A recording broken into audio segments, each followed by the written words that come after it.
It's Sunday and Mother's Day, and hopefully all you moms out there had a great Mother's Day. Certainly the weather cooperated. Even here in North Georgia, it was sunny for much of the day. Now it's all it's clouded up and it's raining. We're going to tell you about all the exciting things that are going to be going on in the week ahead right here on tonight's Joe and Joe Weather Show podcast, which you can support by doing your Amazon shopping via our referral link that's pinned to the top of the chat board. It's also on the description to this podcast. Just search for your stuff, shop and buy, and Amazon throws us back a little bit of coin for sending you there. There's nothing comes out of your pocket, by the way. It's all out of Amazon's pocket, and it's a great way to keep the Joe and Joe Weather Show podcast ad free, at least when we're live, which is what we are now. So I was supposed to go see go to my daughter's today, but because it was also my grandson's birthday, but it got a little complicated because of what they were planning to do, and it would have required me to basically drive like 6 hours, and there was also the risk for some rain. So I kind of decided that I don't know about you, Joe, but I do long drives like I did last Sunday when I came back from Florida. I was a zombie for like 2 days. I just do not recover from it well. So, but I got a lot of stuff done. Weather was nice enough that I continued to work on my beautiful garden outside and planting my annuals and my perennials, and everything was good. Well, for me, it was 6 minutes. It said my son and daughter-in-law are only 6 minutes away, and they had a lovely Mother's Day brunch, which we partake of around 11 o'clock this morning. We were there for a few hours, had a very, very lovely get-together with my son's in-laws and, of course, my grandson, and it was just great. And when we came home, for the first time this season, filled up the hummingbird feeders, did a little bit of blowing around the property, and then took a nap. So it was and the weather could not have been nicer. I mean, we had temperatures probably in the low and mid 70s, low humidity, blue skies, bright sunshine. It might have been one of the nicest Mother's Days that we've had here in quite a while. So hope everybody got out there and enjoyed it, and then it's back to the work week come tomorrow. Yeah, I mean, yeah. Yesterday morning when I woke up, the clouds were already long gone from, except for eastern Long Island and eastern Connecticut. So you basically had back-to-back days with almost cloud-free conditions. And how often does that happen? Not too often, especially in recent days and weeks, but it started out kind of cloudyish with a few pokes or breaks of blue sky yesterday morning here. But by mid to late morning, all but a few clouds were gone, and absolutely, yesterday was a beautiful day. It was a nice night last night, almost a full moon last night, and today again another beautiful day. And tomorrow's not going to be all that bad either. And then, Joe, we see it all go downhill with another round of unsettled weather coming our way for later Tuesday, Wednesday, Thursday, Friday, Saturday. Yeah. It's a trade. Here's the trade-off. I've often said, one nice day to five not so nice days. Well, in this case, we're going to have 3 nice days to, God, oh, I don't even know, a whole stretch of unsettled weather days, again, beginning on Tuesday. So we're making payment for another stretch of, I don't want to say gloom and doom, but, another stretch of clouds and wet weather in this period that we had, the last couple of days, and tomorrow too. Nice. So a number of people have asked me. Of course, Mrs. Rayo texted me immediately when the earthquake here happened yesterday. I had just left my house to get on the road to take the dog to the dog park. So I was driving. I didn't notice anything. And where the dog park is, we were all standing around and nothing was going on. And then one of my friends got a phone call from a friend of theirs down in Canton, Georgia, which is about an hour and a half from here. closer to Atlanta, and then we you know found out that there was an earthquake. Uh, so apparently, in that valley in town, you really didn't feel it too much, if at all, because we didn't feel it. But my neighbor next door uh, said the whole house shook. So I must have timed it just perfect. I would have kind of wanted to, I felt a little bit I don't know, left out or disappointed because I didn't feel it at all, and neither did my friends when we were down at the dog park yesterday. But it was a 4.1, and it did shake things up around here, pretty good. No damage or anything like that, clearly, but it was not something that was on the bingo card. Let's put it that way.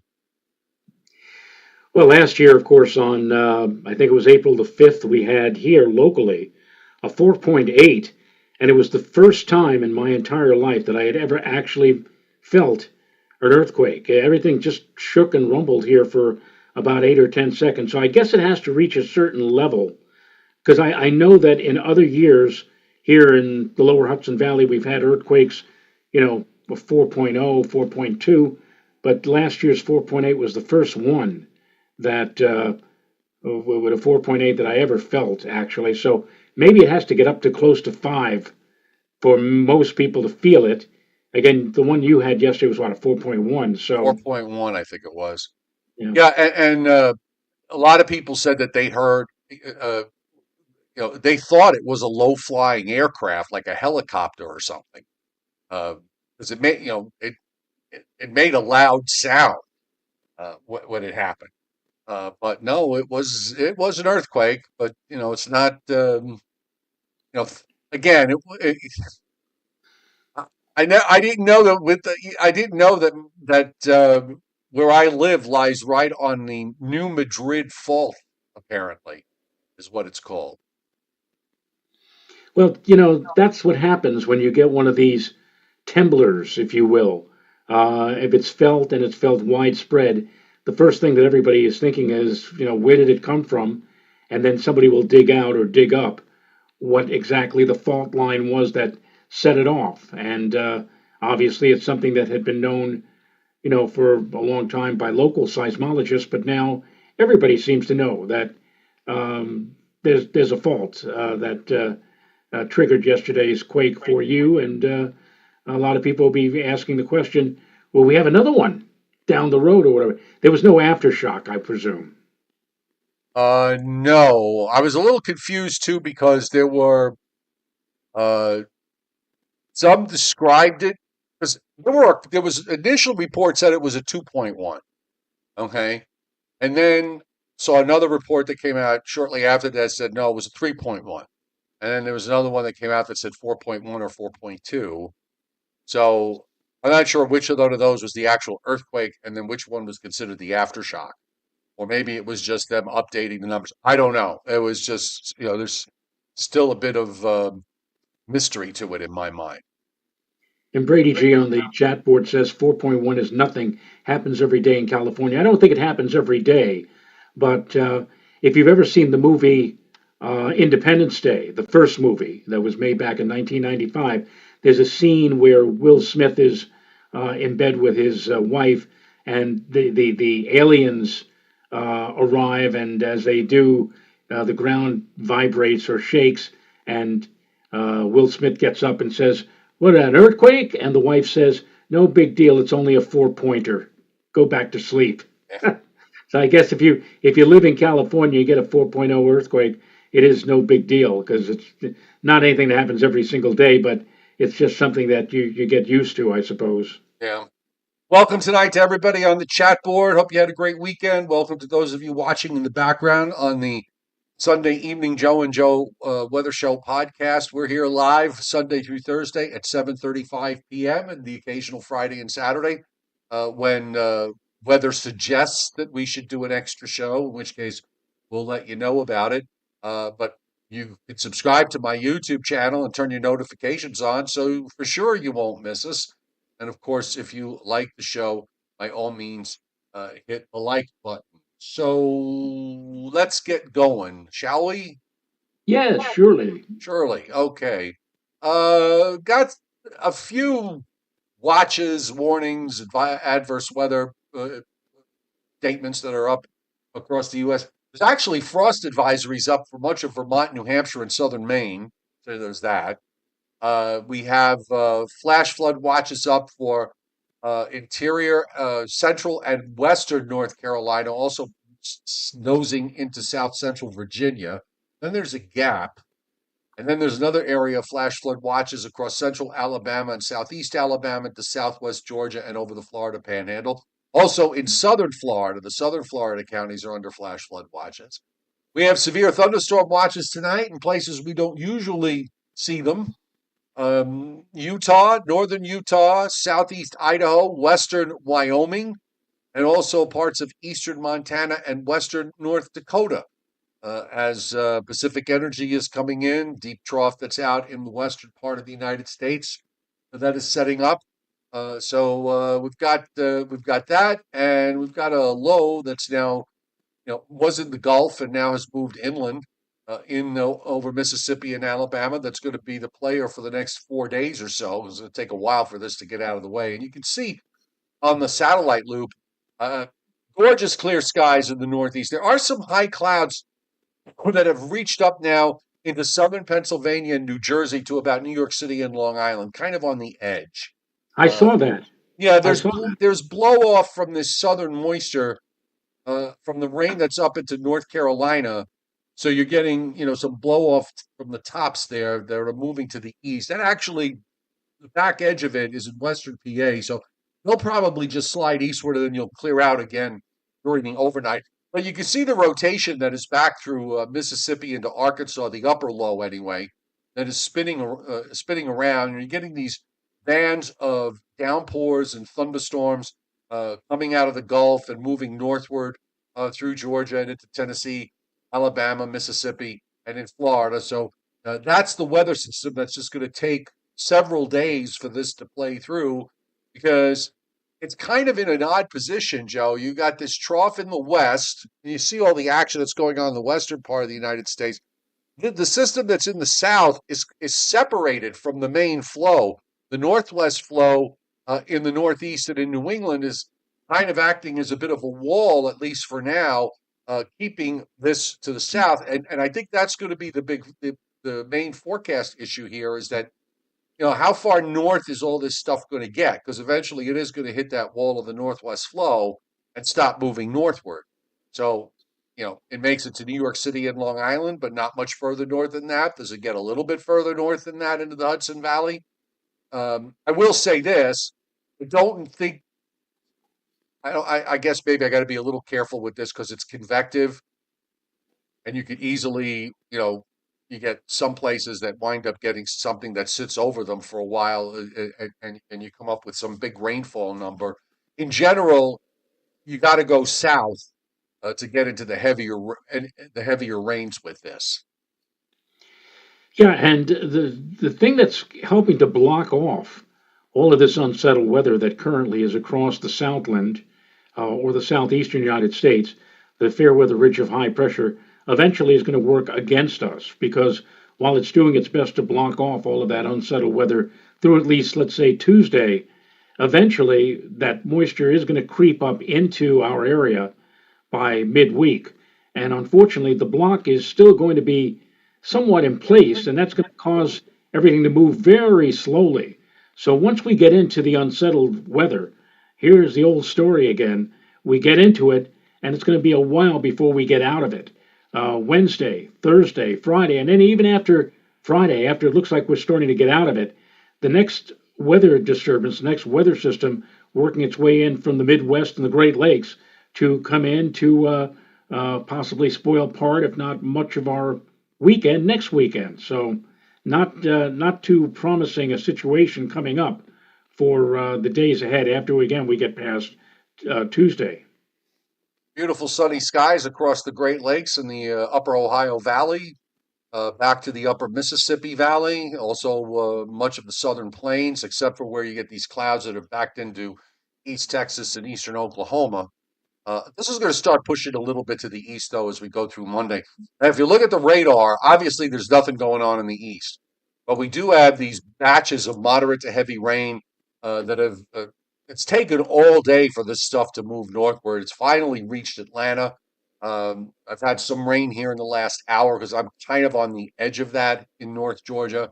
We've got a flat couple of flash flood warnings in the southeastern part of the state, where there's some heavy rain there, and also into South Carolina.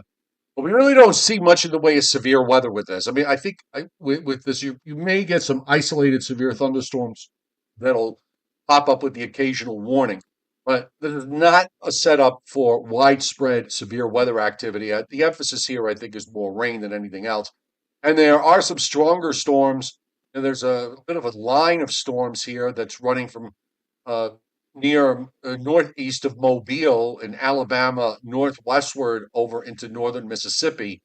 And there are some heavier storms there. But again, these are more big rain producers than anything else. And also some cells up in northern Tennessee and in western Kentucky. Meanwhile, we're seeing the beginnings of some showers and thunderstorms where we've got the severe weather watches out from the Storm Prediction Center.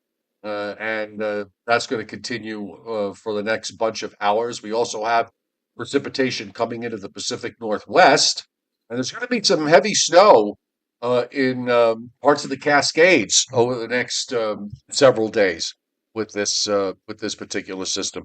Storm Prediction Center, marginal risk in the southeast, marginal to slight risk up in the northern Rockies, and there's a small area of tornado risk in southeast Idaho, and a 2% area that covers southeastern half of Alabama, southern half of Georgia into South Carolina, and the Florida Panhandle and into North Florida. So that's for today.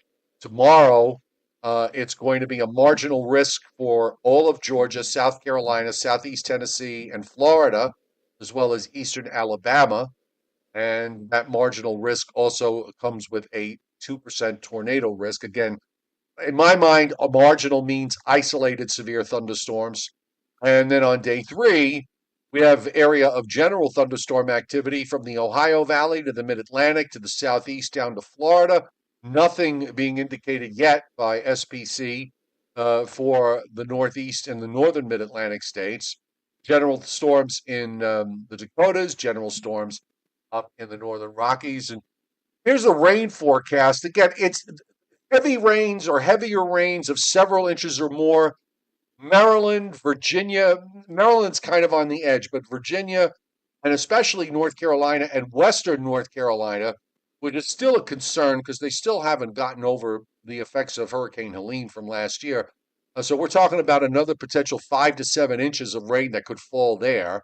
And also across much of Tennessee, up to 2 or 3 inches of rain, and much of Florida, up to 2 to 3 inches of rain. But for areas from southern New England to about Delaware, eastern Pennsylvania, and points north, it's like a half to 3/4. Maybe it's 3/4 of an inch to an inch in some places. But I don't think this is going to be a flash flood situation for the Northeast. It is going to be, it already is one, for areas in the Southeast, but I don't think it's going to be the case for the Northeast.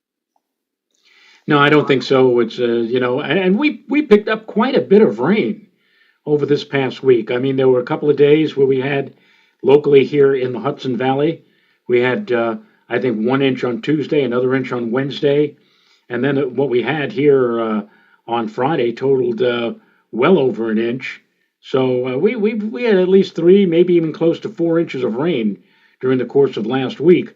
I don't think, though, what we're going to be looking at in this upcoming week. We do expect wet weather to return later on in the week, but don't think it'll be anywhere near what we have just gone through. And I'll be interested to see on Thursday, Joe, what the new drought assessment is. As I pointed out back on Thursday, the drought map was still showing parts of the lower Hudson Valley and kind of a dry to drought situation. And I was kind of surprised considering all the wet weather we had. But certainly, after what we went through this past week, we certainly should see that become alleviated when we get to next Thursday when the new report comes in. Some precip up in the Dakotas, some areas as much as an inch and a half. Also, some heavy precip in southern Montana and northern Wyoming. Nothing crazy in the Pacific Northwest, where you can oftentimes see, 10 inches plus on the 7-day forecast. So we've got nothing like that to speak of. So I'm going to widen out, trying to show you what's going on with the upper air here. And you can see what's in the south is that all that stuff we talked about last week, Joe, with the Rex block, which is Yes. now gone. But you can see the upper low that's sitting over Louisiana in the south. It's completely separated. The main jet flow is, up further north, where everything is moving along from west to east. But this upper low, it's separated from all of this. So it just has to drift along and kind of wait for something, something to come along in that west to east flow to pick it up and move it out. And this upper low diving into the west is acting as a little bit of a kicker, but it's so far west that it's having a limited impact. But you do see the upper trough in the south open up and kind of lift up northeastward, weakens as it does so. The dominating upper low in the west moves into Wyoming and eventually into the Dakotas. So we might have some severe weather issues later this week, maybe in the upper Mississippi Valley. And then, of course, here in the east, you got this lingering trough, at least into Thursday. And then once that goes out, now you got the next upper low that's kind of coming along. And that, as Joe mentioned earlier, might mean for showery rains. In the south, the upper low has to pull away for weather conditions to generally improve. So that may not take another couple of days at least, but it will improve eventually as the flow does get more progressive and everything just kind of moves along from west to east. That's the word, progressive. You want to see progress because when you get into a stuck pattern, be it an Omega or a Rex block, somebody is going to get a long period stretch of nice, not so nice weather, and there will be others lucky enough to be in the block where they'll have a protracted spell of great weather, like the kind that we had today. But again, unfortunately, after tomorrow, it looks like we're going to be heading into another one of those patterns where the weather is not going to be so progressive, and we will be dealing with unsettled and even rainy conditions beginning probably later Tuesday and lasting through Wednesday and Thursday and maybe even Friday and into the start of next weekend. Right. And I just went back to the Storm Prediction Center because on their day 5 forecast, they actually had it yesterday on the day 6. It's on the day 5 today. That's Thursday into Friday. We do have implied slight risk in Illinois, Indiana, Wisconsin, eastern Missouri, and eastern Iowa. So that's with that western weather system that moves along. And here on the surface today, of course, this nice high in upstate New York, still kind of holding on for much of Monday, but the rain creeping northward through Virginia by Tuesday morning, the early morning hours of Tuesday. There's rain into central New Jersey and eastern Pennsylvania. But you see how it kind of it's like a wall. The high is just sort of acting, there's like a hand there over southern New England. So the rain reaches up as far north to a certain point, then just starts to decrease. There's a second band that comes up Tuesday night into Wednesday. That might have a better chance of holding together. And yeah, with this next upper low, you can see there's a storm system here forming in the west. Starts in Colorado and goes into the Dakotas and Minnesota. Gets into the 980s, which is not something you see too often this time of year, but it does happen. So this could be an important severe weather day Thursday into Friday in that area in the Great Lakes and upper Mississippi River Valley. But here in the east, after Wednesday, we get into Thursday, some showery rain still around. You get a break. It's the one thing about this the next 5 days after tomorrow.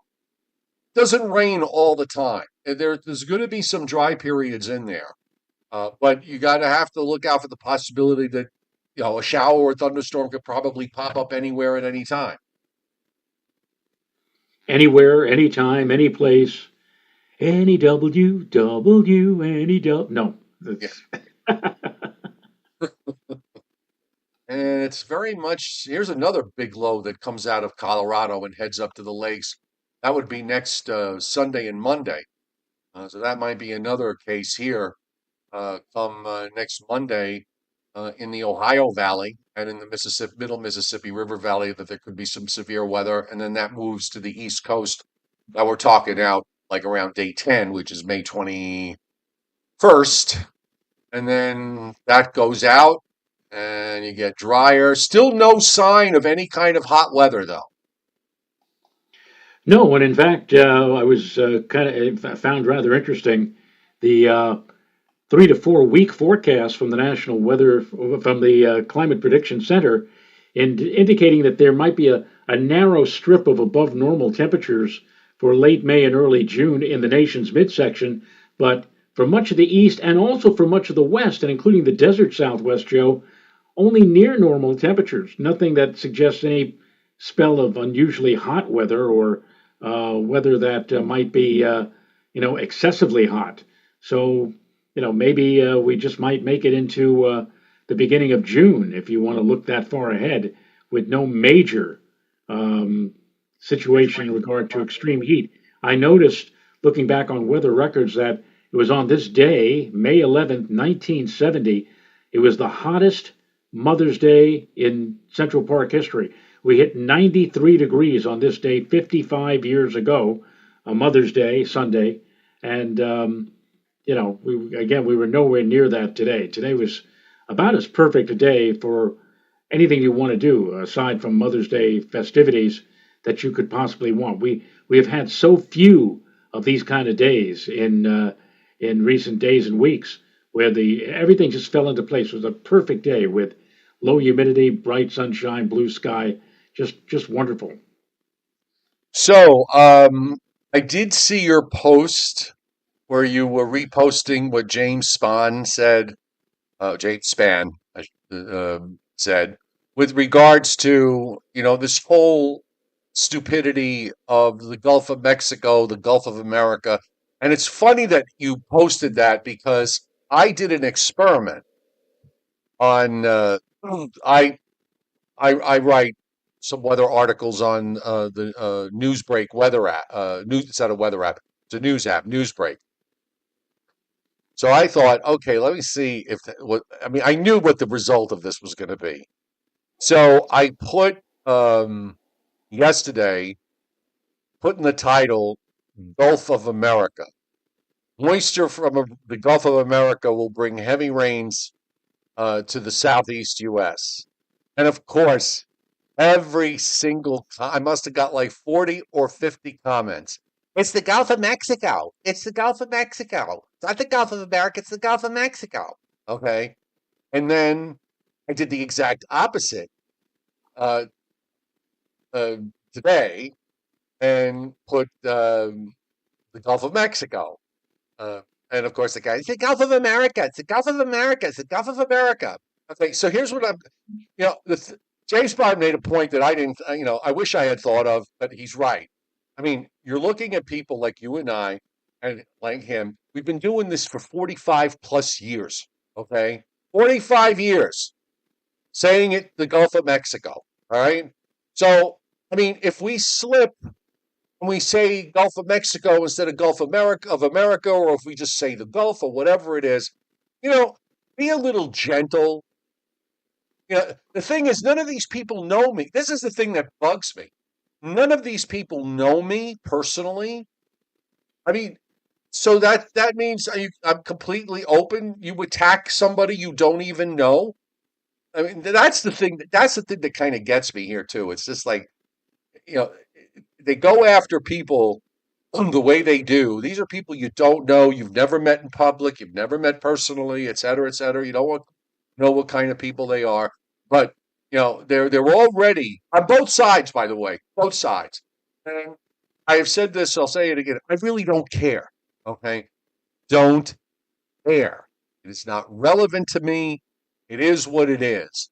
It's a gulf of it's water, it's moisture, it's weather, and we've been saying it a certain way for forever, however many years. So if you got a problem with it, um, just try to be a little understanding. I don't care what side you're on. Try to be a little understanding because I really don't give a crap about your politics, whether it's to the right or to the left. That's why both sides hate me because I'm right.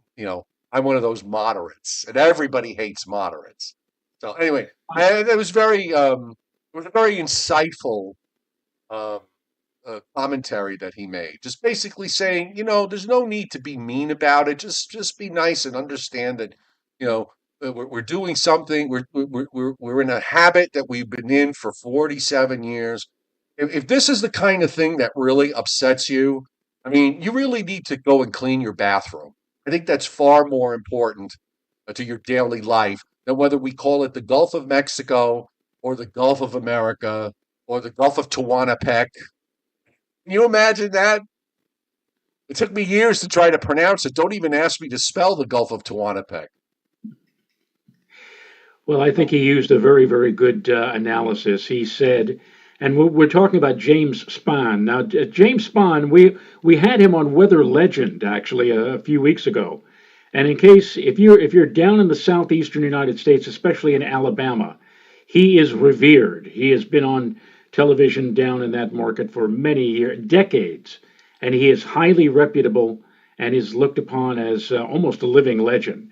He's a goat, the greatest of all time, as so far as many people are concerned down there in terms of weather prognostication. And what he did on Facebook, I'm not sure if it was yesterday or the day before, but he said, we're getting into that time of the year now when tropical activity is going to begin to increase, and we're going to start talking about tropical storms and hurricanes in the Gulf. And that's what he headed this commentary on Facebook, the Gulf. They put that in quote marks.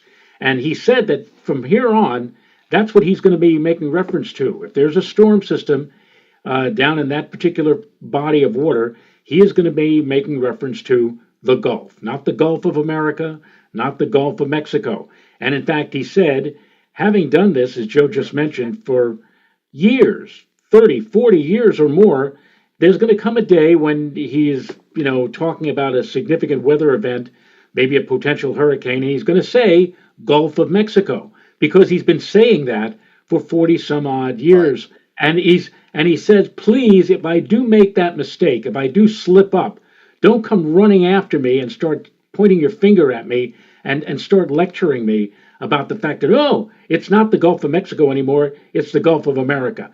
As I said, Joe, I don't care what they call it, and I'm sure do, but he said for those people who come after him and say the wrong moniker, being Gulf of Mexico or Gulf of America or whatever, he referred to them as lemmings. And I love that It's because true. It's so lemmings, true. but for those of you who don't know what a lemming is, it is a small mouse-like rodent that lives primarily in Arctic and subarctic regions. And what the lemmings do is they blindly follow each other off cliffs. And that's what he was referring to the people who are screaming and yelling about, designating that the Gulf as the wrong name. He's saying, all of you people out there, you have nothing better to do. You're following somebody who says, no, it's this name, no, it's that name, and you're And literally the going to thing follow them is, as off a I cliff. said, go clean your bathroom. Okay? Go wipe the dust off your blinds that you haven't done for 10 years. Okay? I mean, you've got to have something else better to do than to sit there and worry about whether we're calling it the Gulf of the, as Christina put it, the Gulf of Mexico America. I mean, what? Who cares? Who really cares? And by the way, all through the last 4 years, all sorts of stuff was renamed. So now one side gets bent out of shape because they're remaining naming things. Now the other side's getting bent out of shape because the other side is renaming things or changing the names back. Right? This is just stupid crap. This is just a waste of my time. I don't care. Okay. And if the fact that I don't care means that you don't want to watch this podcast, you know, goodbye. I'll I promise you, I will not be sitting here crying over your departure. This is not an airport. You don't have to announce your dramatic departure. Just go. And Wayne Stucker, thank you for hitting the tip jar. Appreciate it. And yes, the Gulf of whatever. Who cares weather-wise? Exactly. We don't care. Yes, thank you, Wayne, for your hitting the tip jar. Wayne Stuckhart saying thank you, Joe. Gulf of whatever. Who cares weather-wise? And somebody earlier on the chat board said, can he get into trouble if he does say Gulf of Mexico? You know what? If it was a young guy who just got started in this business on television and he said Gulf of Mexico, I'm sure the executive producer or the news director would call them in and point their finger and say, "Don't ever do that again, or you'll What if be he in said trouble." Gulf of Something like that. Mexico? But let me just say, this is not a young guy or young kid or young lady who just got started in television. This is a guy down in Alabama who's again revered and has been on television for many, many years. And I doubt very seriously if the executive producer or the news director is going to call James Spann in and say, James, don't do that again, because he will recognize that he did this probably inadvertently. And again, James Bond will just tell him, "Look, I've been calling it that for 40 some odd years. I screwed up once. Don't get me started on this or whatever." And by the way, Joe, I'll play Martha Stewart, since you said, "Why don't you do something constructive? Why don't you clean your bathroom or whatever?" Here's Joe Rayo's suggestion that if you ever have a clogged toilet, and I don't know how many of you ever had a clogged toilet before, here's what you do if your toilet is clogged. What you do is Eat you less fiber. you squeeze into the toilet maybe about a quarter of a cup of dishwashing fluid, and then Yeah. you let it sit there. You wait about a half an hour, and then on top of the dishwashing fluid, you pour in about a half a gallon or several quarts of hot, not boiling, but hot water. You pour the hot water in on top of the dishwashing fluid. Do this later in the evening, and then sleep on it. Just let it settle. And then the next morning, you take your plunger and you plunge away for about 20 seconds or whatever. You turn on you flush, and the clog will be gone. It's amazing what the combination of hot water and dishwashing fluid will do. No need to call a plumber. And thank you very much for You're if quite anybody's welcome. ever had a problem with your toilet, cleaning your bathroom, cleaning your toilet. There you go. And all of this evolved out of the Gulf of Mexico controversy. Right. Miss Blue Ocean, thank you for hitting super chat. And yes, the biggest non-issue of the century. That's exactly what this is. And Right. Steve Lapointe, cheers to you too, and thank you for banging the tip jar. Yeah, it's just stupid. The whole thing is just stupid. You know, and it's amazing. Just one after, and they get nasty. Some of these people say the nastiest things, and I just like, really, really. This is what concerns you. It's sad. It really is sad. But no matter.